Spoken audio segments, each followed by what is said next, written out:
So for anybody who wants to experiment open Wi-Fi, who wants to get hands-on, what is the minimum viable setup that looks like? Well, at least one access point. You would need one hardware, right? The rest is actually just open source. The repo is open. You can go and basically build whatever image. So what are the advantages that moving on a project with open source model when compared to, how the vendors go with their proprietary models? Those would be the two main. Like, I can go on and on. I would say like the unlock of like not being locked in a vendor, and the collaboration and the fast pace of innovation is the most two important aspects of the open source community. Now, could you walk us through the technical stack of open Wi-Fi? How does an AP talk to controllers? So open Wi-Fi, we can break it down to three main components.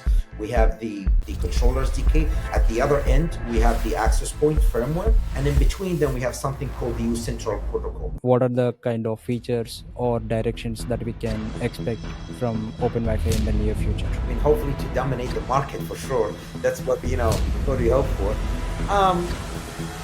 So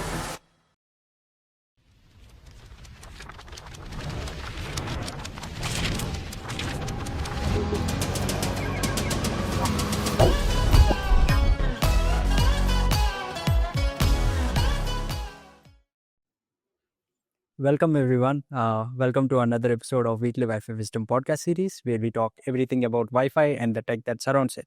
I'm your host Sainad. I'm WLAN QA engineer at Candela Technologies, and today I'm very delighted that we have our guest Firas from 802.11 Networks. So he's the co-founder and CTO of 802.11 Networks, and he has been involved in open Wi-Fi for the past few years, and he's also a CWNE. So I'm very grateful that we have a very technical person on our show. And today, Firas joined us, and he'll be talking about open Wi-Fi and, white box deployments. So welcome, Firas. How are you doing? doing great, thank you. A little bit nervous, but yeah, thank you. Yeah, there's no need to be nervous because we are going to talk about open Wi-Fi. Yeah, It's a topic that is like dear to my heart. And I maybe I'm a little bit nervous because like I'm worried that I wouldn't give it like justice of how much like I love, because of how much I love this topic, and like I'm like very passionate about. But I'll try my best to. Yeah, Absolutely. And we can totally see your passion on LinkedIn, the kind of technical posts that you do, right? So let's get started. So let's try to understand with the basics. So what is the primary motive of open Wi-Fi itself? And, let's also talk about its parent tip. absolutely. So first, a disclaimer: like I don't hold any position when it comes to open Wi-Fi or TIP at the moment. So I'm only speaking as an enthusiast, a member of the community, someone who's like very open and like has been, like you said on LinkedIn, very openly passionate about open source deployments and like and their benefits and how they can like push the speed of invention and like and deployments in the community. My understanding, and this is how TIP is work. TIP is the the umbrella or the the parent of open LAN. And if if we want to be a little bit more like technical and precise, open Wi-Fi has been rebranded as open LAN. So like a true term right now for the group under open tip under tip, sorry, is open LAN, because now open Wi-Fi actually supports switches as well. So once like the switches were been adding, the community were like, where now we have switches, like we can just say well, open Wi-Fi, right? So the correct term currently is the open LAN, because it allows for the to use the full stack of switches, open source switches and open source access point, right? So TIP as a body, it's basically has multiple subgroups under it. It is the open RAN, there's the open LAN and open Wi-Fi. There's a couple of groups about like fiber optics and data centers and others like I've never been involved in, to be honest with you. My main focus is open Wi-Fi. But open Wi-Fi is an open source community. Anybody is allowed to to some degree with some Contribute. friends. Yes, and like they can like join the community and they can contribute. It is basically revolved around like a full enterprise stack, open source full enterprise stack that covers like the like from the firmware from the AP all the way up to the controller, right, in the cloud. It is meant to be to, compete with all the other solutions out there, like the enterprise level solutions. But at the same time, be open, affordable, versatile, and easy to deploy, and basically, not put you in a like a vendor lock kind of situation, right? So Yeah. So I think that's a key point. So it breaks you from those vendor lock-ins that traditionally happen for many years. So it really gets you out of that. correct, And absolutely. Mhm. right now, let's talk about the features of Open Wi-Fi a little bit. And as you mentioned, it's really competitive with the. Is it really competitive with other enterprise players in the market? How does Open Wi-Fi compare with those enterprise players? Absolutely. Yes, it does. Like I can say confidently that it does compete, and in some cases even like exceed. Um, the community, the open Wi-Fi community, is a collective or a collection of like many members who each of them provide their own experience and their own like resources. So you can imagine how like the innovation process is like tenfold what you would get in a normal situation where there's one company trying to like invent or create those new features, right, or like introduce this new um um additions and like and enhancements. Like if we go on the level of security, like everything you can imagine from like you will get from an enterprise access point, from WBA to like enterprise personnel, WBA through enterprise personnel, MPSK, local with external radius server, captive portal, all of that is available on the open Wi-Fi stack. You come to the roaming, you have like all the KVR features all available. You will move to like airtime fairness, quality of service, like open Wi-Fi deploy something called Quasify, which is their own interpretation of using a very low level kernel level like acceleration for and bucket tagging for quality of service as well. You have what else like we can think of.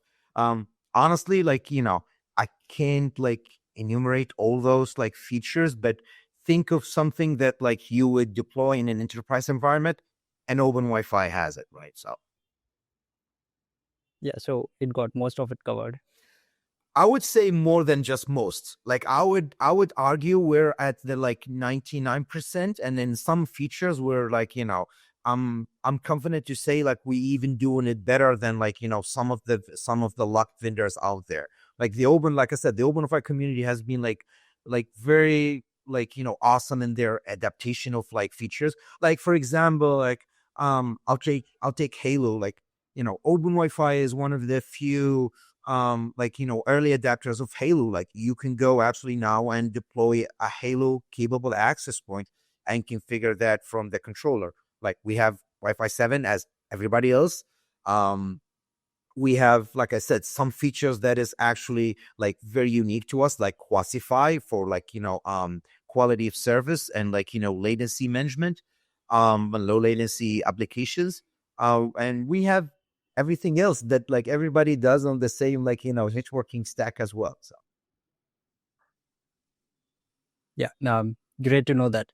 Now, could you walk us through the technical stack of Open Wi-Fi from the what is the firmware, how it is maintained, um, how does an AP talk to controllers, things like that. sure. What are the technical aspects involved there? Sure, absolutely. So Open Wi-Fi, as the Open Wi-Fi stack is, you know, we can we can break it down to three main components.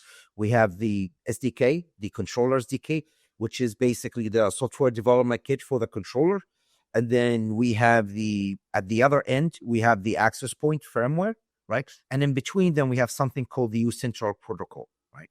So Hmm. let's start with the SDK. So this SDK controller, and it's in the name, so it's an SDK, right? It's a software development kit. It's not a controller. However, it's a fully functional, like you can do everything that you want, like from, or you would need from like an enterprise controller from that SDK, but it's not pretty.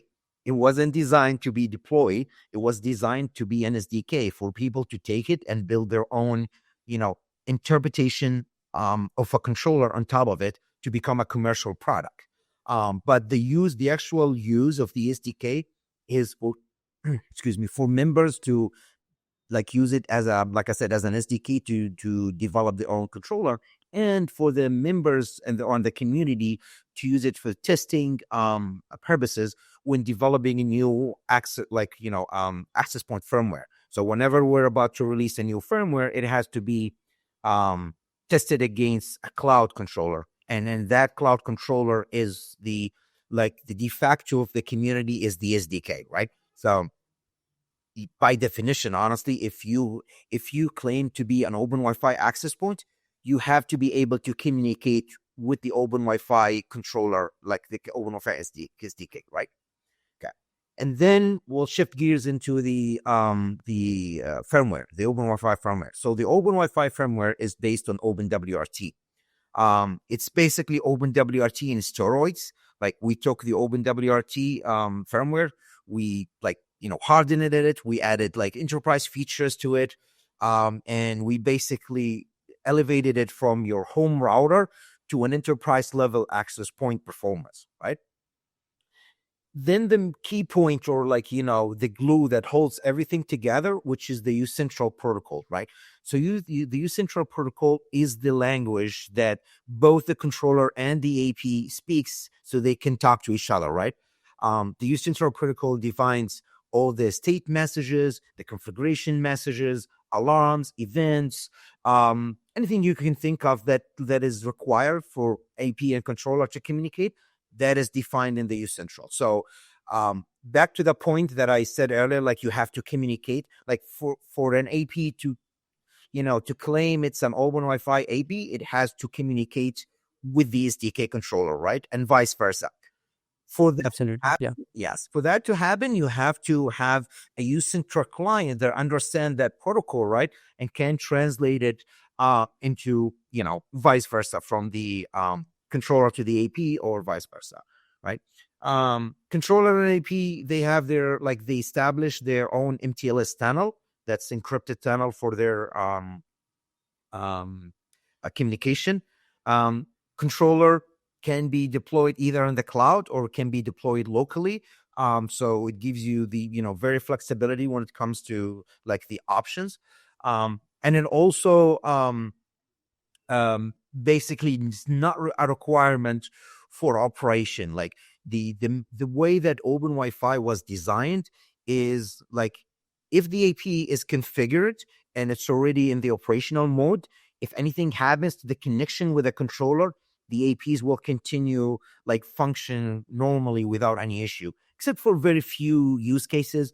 If you're using the controller as a RADSAC, proxy or something like that, that you actually need to talk to the controller about. But other than that, Right. yes, like they can function completely, even if even if the connection severed between. Of course, you're gonna lose your telemetry events and all the right updates, but at least you can be assured that your customers still have service, and the AP will continue to serve those clients. So that's kind of like in general. We can go deeper if we have time for sure. No, it's fine. Maybe deeper is for another episode. Absolutely. So uCentral is the one that actually governs how these devices talk to each other. I'm sorry, what? Right. Again, Sinat, sorry? No, I'm just repeating that uCentral is the protocol that governs the communication between the SDK and the access point. You're absolutely right. Like the protocol is the essence of open Wi-Fi, right? Like what you have is basically uCentral protocol. Like anyone who can take the uCentral protocol and basically create a client that understand it can communicate with either both sides of the the stack. You can create your own controller that understand you central, and that will allow you to communicate and like manage and configure an open Wi-Fi AP. Or you can go and create your own like AP stack and have a central like a client on top of it, and that will able to communicate with an open with the Wi-Fi SDK. controller. Yes. Absolutely. Firas, if you'd like to have some water, please have. I feel like Uh, you are feeling thirsty. Thank you. No, I'm good. Thank you. Okay. Now, let's talk about the open source side of things, right? Since Open Wi-Fi is open source, Yes. so what are the advantages that moving on a project with open source model when compared to how the vendors go with their proprietary models? Right. Absolutely. Like the first thing is, and we already kind of mentioned it, but let's dig deep into it. Like you're not locked into one vendor, right? Um, the open Wi-Fi community provides like various options. Um, I believe now the community supports around almost 100 um SKUs of hardware that you could choose from and mix and match. All of them are open Wi-Fi certified access points, so you can choose whatever works for your deployment, right? That the first thing, just right out of the gate, that kind of free you from the whole, logistics and and supply chain problems, right? If you're working with one vendor and then that vendor has some sort of like supply chain like issues, right? No problem. Move to another OEM when it comes to the open Wi-Fi, right? In the traditional case, when you're stuck with one vendor, you're doomed. Like if they don't have the AP you're looking for, there is no other AP on the market. You can just go and pair to that controller, right? Like that doesn't work.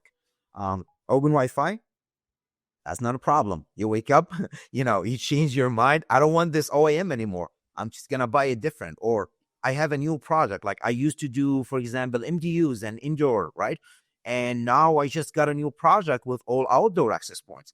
But the OEM that I'm working with doesn't have outdoor access Hmm. point that it meets my requirement. Easy. There is another almost like 9 or 10 OEMs on the in the open of our community that you could choose from. Right. That's one. On the other side, which is the controller side, right? It gives you the ability to actually like control your own destiny and choose whatever controller you want to work with.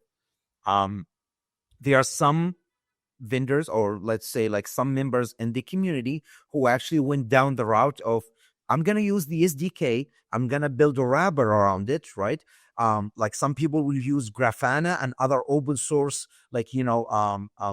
tools, excuse me, to actually monitor, like use that for monitoring. And they will use, like, for example, Nickbox and other like source of truth kind of like tools to manage the database, and then use APIs to control the SDK. So you wouldn't even need to like go into the SDK. They basically built their own controller from those like open source like tools, right? Some members went the other way, which is they built their own controller from the ground up. They literally just went, says like, okay, this is you central. We're gonna build like our own controller interpretation that understands and like communicate over you central, and that's it. They can, like, this is a functional controller. And then you have some other like type of members who actually went the other way, said like, we just gonna like build a wrapper around the SDK that is like visually appealing to people and more functional, you can use it on a daily basis, but we're gonna keep the essence as the SDK, so the SDK will still be there in the background. So you start with one of those solutions, you wake up and you're not happy with it, you can literally just switch any of your APs or all of them to the new controller with zero cost. Like, the cost is like whatever service you need, service or controller, right? You need to.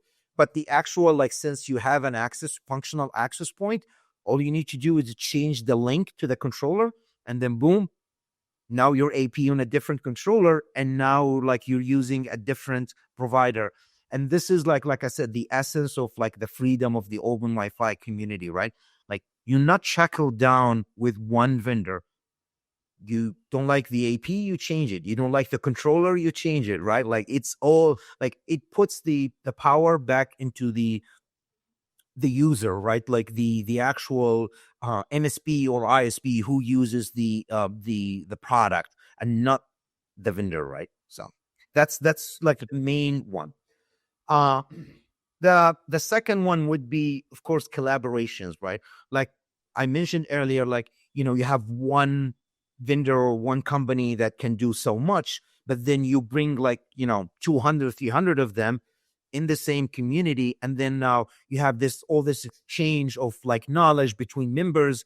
um like the OpenWiFi community, you like, it's like it uses tools on bars of any other, like, any other like Wi-Fi vendor, right? Like they have Jira ticketing system, they have their own like Slack channels for people to communicate, they have their own like, Confluence pages for like their knowledge and databases. So excuse me. So like there is like an insane amount of like knowledge sharing in the community, and people like coming together to actually like come up with the best solutions. Like um roadmaps are decided within like, community calls.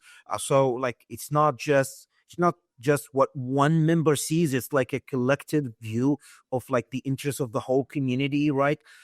You have bugs that like someone like, for one of the simplest examples is literally like you run into a bug, and you got you or like a weird behavior, and you bring it up on like on the call, and then like somebody just like, gets off mute, and they was just like, oh, we've seen this problem and this is how we fix it, right? And then that saves you like, weeks and months of troubleshooting, and like, and like, wasted time. Absolutely. Yeah, Yeah. trying to invent the wheel, right? So those would be the two main. Like I can go on and on, but I would say like the unlock of like not being locked in a vendor, and the collaboration and the fast pace of like, innovation is the most two important aspects of the open source community. Absolutely. So, continuing on the collaboration, since it is a community driven project, so how do we ensure that the product that comes out of tip open Wi-Fi is stable enough? Please talk us a little bit about the testing that goes on Right. while validating the products. Absolutely. So the open Wi-Fi, you're like OpenWiFi is not your kind of average, like, open source product. It's actually high quality code that comes out of it. Like we have a main maintainer who review everything, and we have like multiple code contributors who actually work in different part of the code, right? The community actually have like a rigorous like QA system. um Open Wi-Fi is a big community. I think now it's up to 300 members or even more. Again, I don't hold any position, so I don't have the exact numbers, but it's like it's a huge community, and one of their members is the member, the Candela, which is handling like the QA team. So the Open Wi-Fi has this like, first they have this something called Open Wi-Fi like framework. It's an open source testing framework that has been developed to like meticulously kind of test every aspect of the code. So before every release, we do performance testing, regression testing, various new testing, like feature testing, like everything you can think of that like your high grade enterprise AP will go through. Actually, the OpenWiFi community will put the AP through, right? And then after that, like there is no code without bugs, right? Let's be honest. Like there always gonna True. be a bug somewhere, right? Then the next step is actually after the community, like after the QA teams that like being that the community has assigned to actually test this. Then it goes down to the next step, which is the actual members. So the actual members will take this and test it on their own, like like labs. And then the final step is the like you get those members deploying those images and then give you feedback into like bugs that they actually like have encountered, bugs that escaped the first stage of the QA team, and then their own labs as well, and even made it into the like the production, right? And that will feed back into the whole QA system, and then we'll be okay. So like, oh, we never thought of this corner case because no one have asked about it. But at one point in time, somebody just deployed it, and because of it, we discovered a bug. So now we get a feedback from the community members to the QA teams, and now there is an automated new test case for that, like corner case in the next release. So we don't have to see that bug again, right? So it's a very rigorous, very meticulous testing scenario, use case scenario that we have, and it's also open source as well. You know, following the theme of the open Wi-Fi community, so anyone can take that framework, deploy it, use it for their own testing, and then provide feedback to the community or use it for their own like deployments, right? Yeah, it's really awesome to know that there are tight feedback loops while validating the product. And you also mentioned that there are around 300 members currently in Open Wi-Fi. So that tells me that the adoption is great. Could you please tell us a few notable partners of Open Wi-Fi, uh, if you Sure. can name those organizations? There is, yeah, I don't think And there is anything like against like sharing the names. I mean, they are officially part of the open Wi-Fi community. So yeah, I mean, you have big names like Comcast and AT&T. Those guys like joined the community, and you have members who like like Cloud Controller, like Net Experience. You have like Network as a Service. You have Shasta, for example. Like those are like open um um um service providers or like cloud service providers that actually out there, and they're providing their service under like the open Wi-Fi banner, right? You have WaveSpot like as a cloud controller. On the OEM sides, like you have like Itchcore, you have Cybertan, you have Action Tech, CIG. So those are like the big name. There's like many more. Like I hope like people don't get upset because like I cannot like mention like all of this. Like all of them. yeah, it's like my own company 811 Networks is a part of the community. Like we are also a member. We try to contribute, like help with fixing bugs. We have our own customers that they have open Wi-Fi, and we support them. So it's a big it's a like I said, it's a big community. Like Candela is one of them when it comes to the QA. Then you have the like some of the bodies, some of regulations bodies, like the WBA as well. So we, like I said, we have like a very diverse big community that have from the OEM all the way to the service provider to the like the testing, like providers, right? So Right. So now we have all these products. Now, obviously, they will get into deployments. Mhm. Now, I'd like to know what are the major market sectors where open Wi-Fi products are being deployed. So, is it MDUs or colleges? What kind of sectors? Right. So MDUs is definitely one of the big markets. Hospitality as well. Student housing, as you said. There's also like enterprise as well. Like not as big, but it's still there. Open Wi-Fi is not meant for residential as a residential like your traditional, but like we said, we definitely have the MDUs, which is the managed type of deployments, right? Those are like what like the open Wi-Fi deployments kind of target. Um, I'm not sure about like the health sector. Like, I'm not aware of. There might be. You have some products out there that is based on the open Wi-Fi. Like, for example, you have the Helium offloading network, which basically use the cryptocurrency for rewards and like sharing program. I don't really understand how their like system kind of works, but they're like basically their Helium firmware and access points. They're based on it's an off fork out of the open Wi-Fi code as well. So yeah, even sometimes even like if it's not really like open Wi-Fi as an open Wi-Fi, like it is some sort of like a fork out of the main open Wi-Fi and has been taken for a very specific type of deployments or like purpose of a network, right? Understood. So, for an product to say that I am open Wi-Fi, I'm a device running open Wi-Fi.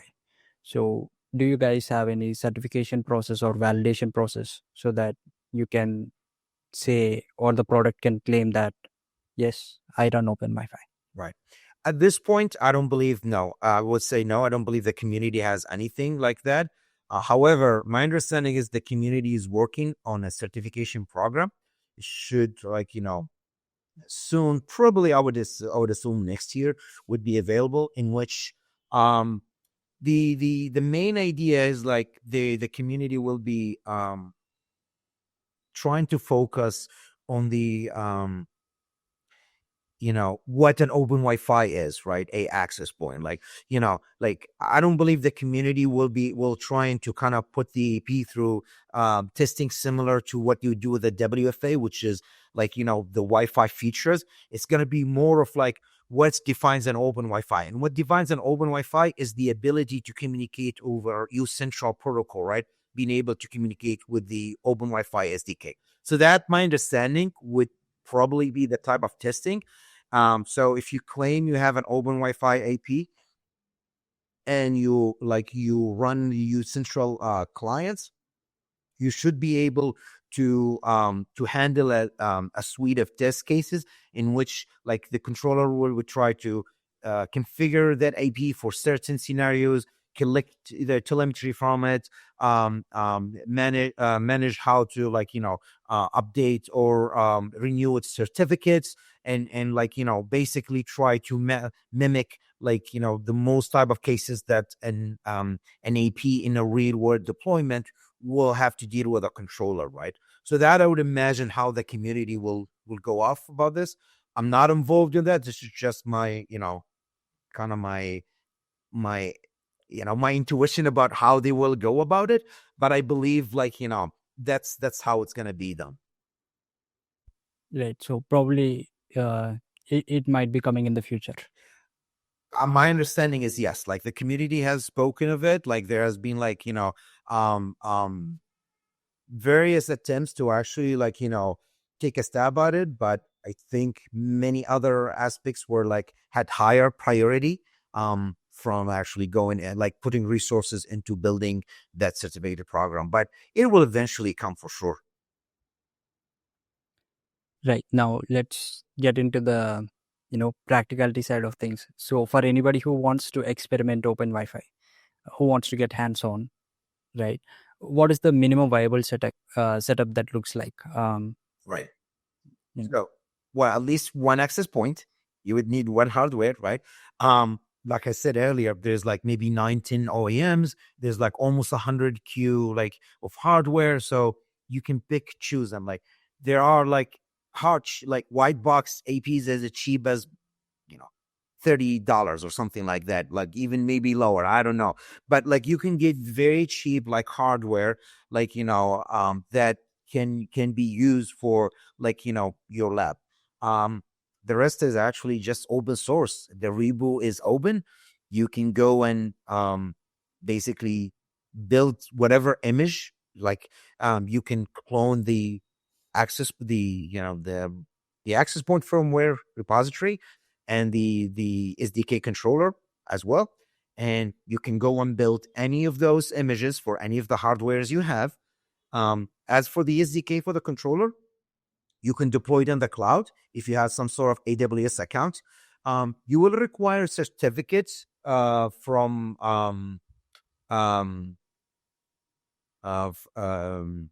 TIP. If you want to do like some serious like official controller, like you would need a certificate. But if you just don't want to like you still on the fence, you still just want to like play with it, you can actually deploy it in any VM locally in your lab. As long as the AP and the controller can talk to each other, like physically on the network, right? That's all that you need. The rest is like very, very basic steps of like, um, telling the AP, like, for example, this host name translates to this IP address, and that's it. And then you're gonna get like an AP joining the controller.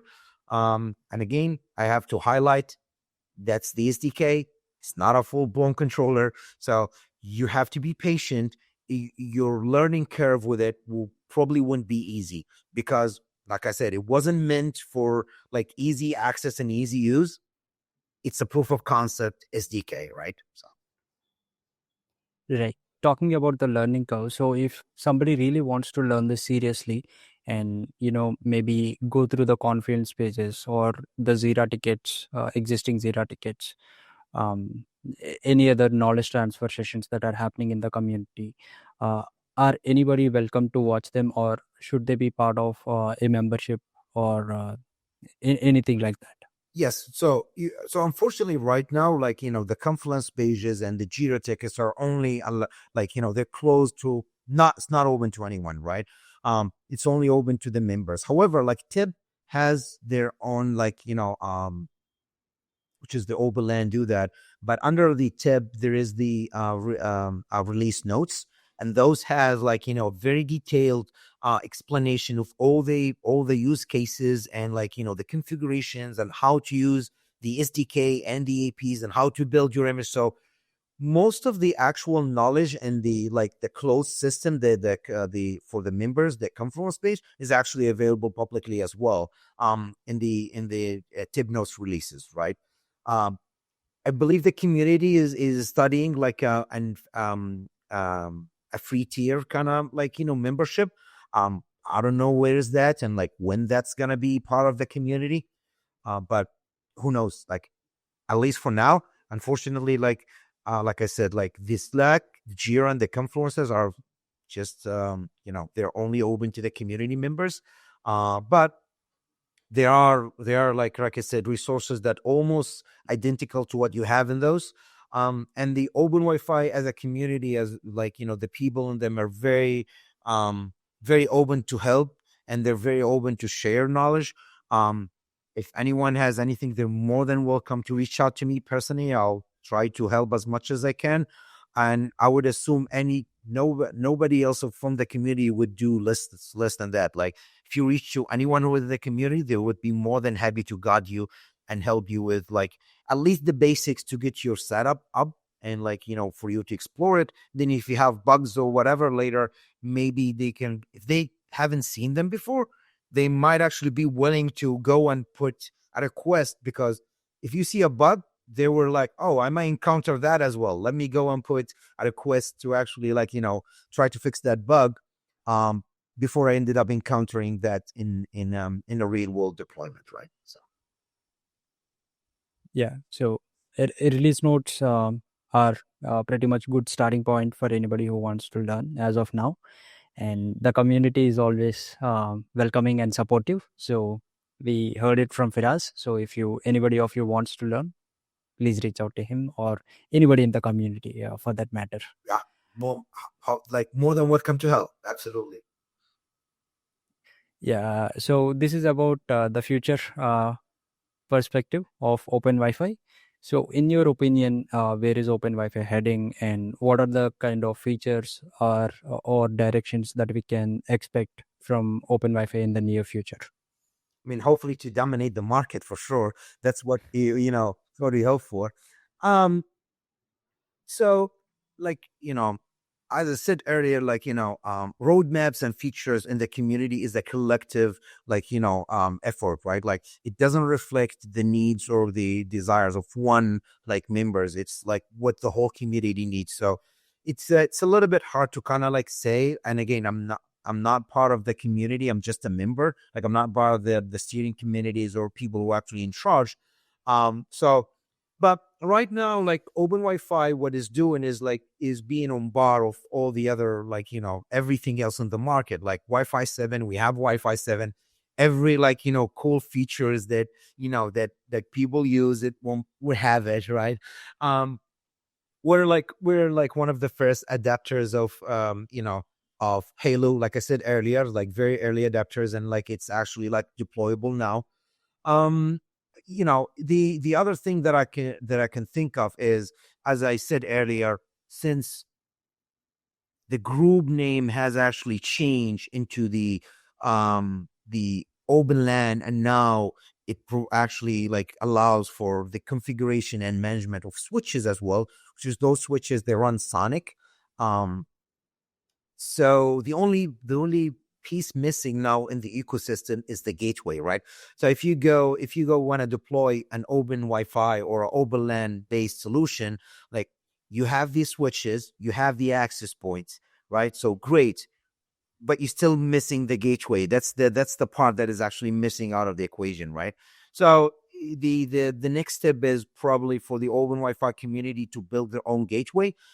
So you'll have like this kind of like full enclosed ecosystem where like one single pane of glass, you go in it, and then like you can configure your control, like your access point, your switches, and your gateway and firewall, right? And then never need anything else. You still be able to move those freely between controllers because all of them will be open source and under the same open LAN principle of freedom, right? So Absolutely.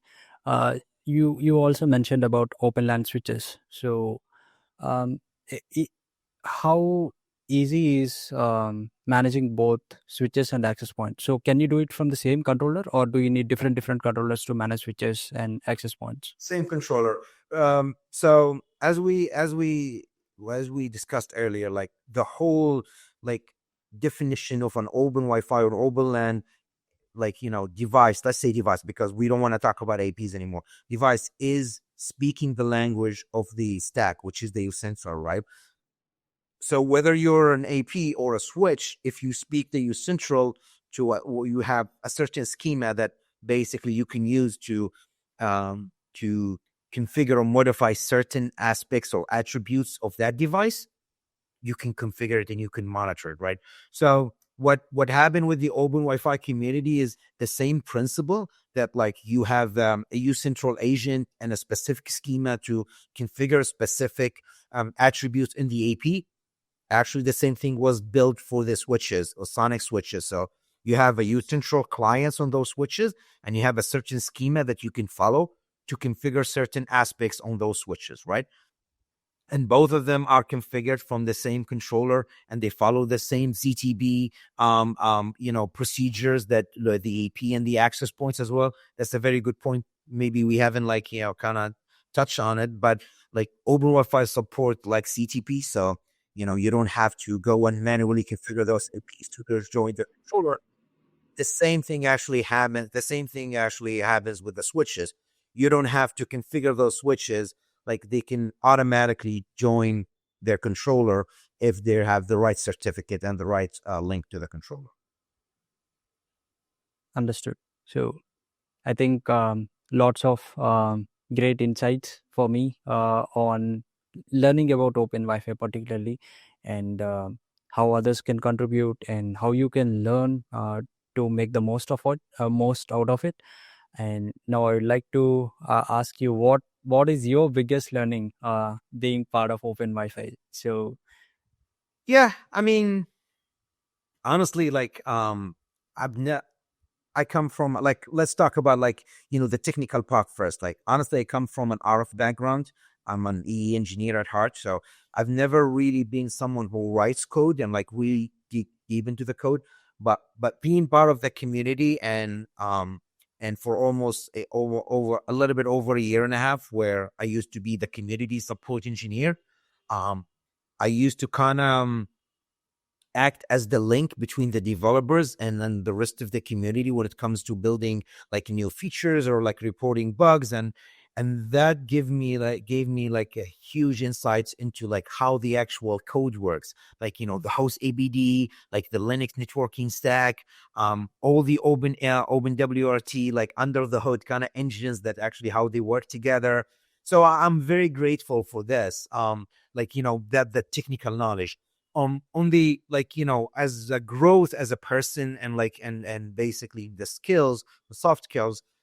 I would argue that like just being part of the, like an open source community that has almost like 300 members, and look, joining those, like engineering calls every 2 days a week, listening to usually 50 people, like joining that call, each one with their own different perspective and their own like experience and background. It's like the growth is exponential, right? When you're in one company, right, like everybody is kind of like painted with the same brush. They come from the same background, they have the same thoughts, they have the same goal, because it's one company, right? But like in open Wi-Fi community, it's different. Like you, like in the same call, you have the OEM, the cloud control like provider, you have the testing people, you have the people who write the code, and then you have the MSP people. So you see like the 360 view of like the whole ecosystem, right? Like you see someone providing like providing or suggesting a feature, but then like from the coding perspective or as a feature perspective, but then you have the MSP people say like, we'll never use this in the field, because you actually get there, they do the deployment, and they will give you like an explanation why this feature wouldn't really like be something that they would deploy, right? So it's a sea of knowledge, like being around all those people and learning from them and listening to them like twice a week. The growth is exponential for sure. Love that perspective, Firas. Yeah, so we are done with the questions. So if you have anything to address our audience, please do. um Not address, but like I just want to emphasize on like the open source and my love for open source, and how much like like we have the biggest, the most successful example of all time, which is the Linux kernel, right? And like how that became like came out like 25, I don't know, like almost 30 years ago, whatever, like I forgot. But like from like just a hobby project to running almost every server like on air, In the world, yeah. right? And like and then you have like androids, like basically android phones, like running a version of it. So like there is nothing that stops like open Wi-Fi from becoming the next like project, like the next big like success as Linux, right?